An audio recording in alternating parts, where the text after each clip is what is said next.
তোমাদের সাথে শেয়ার করব বন্ধুরা ধনে পাতার চাটনি।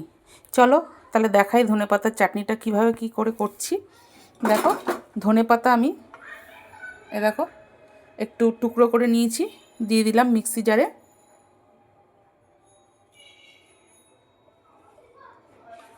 ধনে পাতাগুলো দিয়ে দিচ্ছি মিক্সি জারে।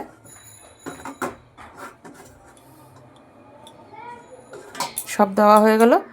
এবার দিলাম আমি আদা কুচি, দুটো আদার টুকরো আর একটা পাকা টমেটো দিয়ে দিলাম।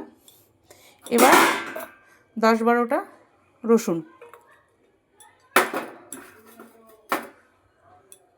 রসুনও দিয়ে দিলাম। এবার দিয়ে দিচ্ছি 2টো কাঁচা লঙ্কা আর দেব নুন, পরিমাণ মতন নুন দিয়ে দিলাম। এবার আমি মিক্সিতে পেস্ট করে নেব। দেখো বন্ধুরা আমি পেস্ট করে নিয়েছি। এবার একটু চিনি দিয়ে দিচ্ছি, যেহেতু ধনেপাতার চাটনি একটু মিষ্টি দিতেই পারি আমি, অল্প একটু দিচ্ছি মিষ্টি। আচ্ছা এবার দিয়ে দিচ্ছি দেখো হাফ পাতিলেবু রসটা দিয়ে দিলাম। পাতিলেবুর রসটা দিয়ে দিচ্ছি।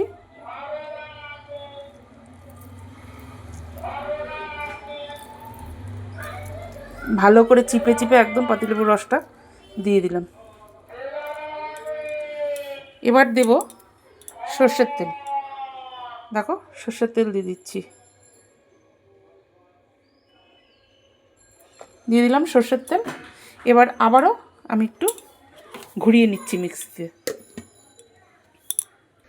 দেখো বন্ধুরা আমার ধনেপাতার চাটনি কমপ্লিট। আর খানিকটা ধনেপাতার চাটনি আমি একটু কড়াইতে নেড়ে নেব খাওয়ার জন্য, আর খানিকটা কাঁচা রাখবো। আজ তাহলে এই পর্যন্ত, কাল আবার নতুন কোনো ভিডিও নিয়ে হাজির হব। ততক্ষণে তোমরা সবাই সুস্থ থেকো, ভালো থেকো, সাবধানে থেকো। আর আমার আজকের ভিডিওটা যদি ভালো লাগে তাহলে একটা লাইক কমেন্ট শেয়ার করে অবশ্যই কিন্তু পাশে থেকো।